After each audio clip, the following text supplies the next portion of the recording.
We will take the next question. I am Prashant from India. My question to you is that is it a sin to convert into Islam and yet continue doing idol worship, as I belong to a Hindu background? Is secretly converting to Islam permissible?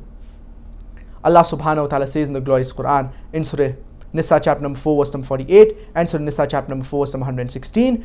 Inna Allah la yaghfiru an yushraka bih wa yaghfiru ma duna dhalika liman yasha. That Allah subhanahu wa ta'ala, He will never forgive the sin of shirk, but He may forgive any other sin if He pleases. So shirk, it is the biggest sin in Islam. Idol worship, it is completely prohibited in Islam. Allah subhanahu wa ta'ala says in Surah Ikhlas chapter number 112 verse number 1, Qul huwallahu ahad. Say He is Allah, one and only.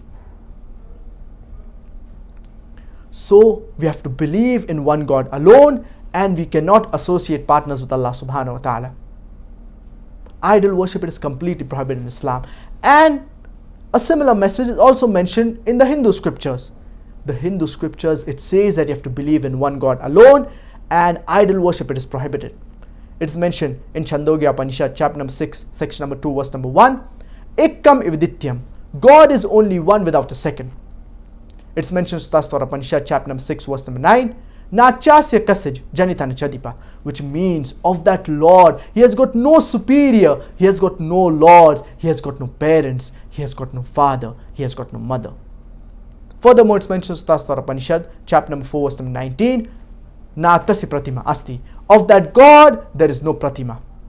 Pratima in Sanskrit, it means images, photographs, sculptures, paintings, statues, pictures, idols, etc.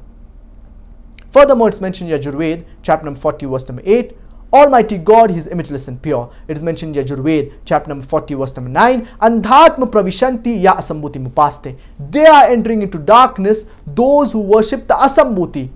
That is the natural things like fire, water, air, etc. Furthermore, it's mentioned in Atharva Ved, book number 20, hymn number 58, mantra number 3. Dev Maha Osi. Verily great is Almighty God. And the Brahma Sutra, the fundamental creed of Hinduism is Ekkam Braham Dutya Naste. Nehna Naste Kinchan. Bhagwan ek hi hai, dusra nahi hai. Nahi hai, nahi hai, zara bhi nahi hai. There's only one God, not a second one. Not at all, not at all, not in the least bit.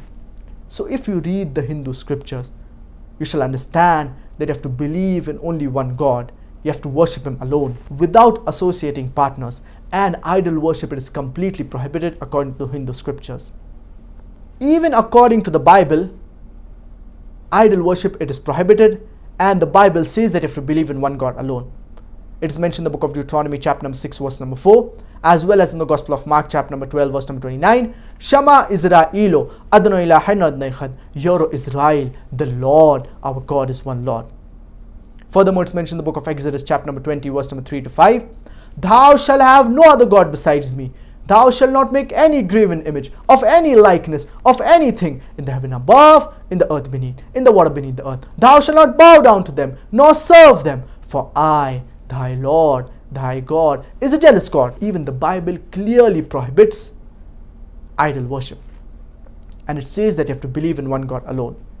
All the major world religions, they talk about monotheism, that is the oneness of Allah subhanahu wa ta'ala. And as far as your last part of the question, wherein you said, can you accept Islam secretly? It is not compulsory that you have to proclaim that you have embraced Islam.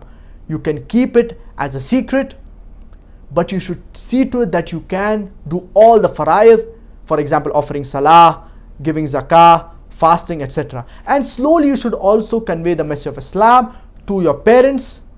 You should talk to them regarding Islam and try to convince them, do dawah to them, and inshallah, eventually they will also embrace Islam.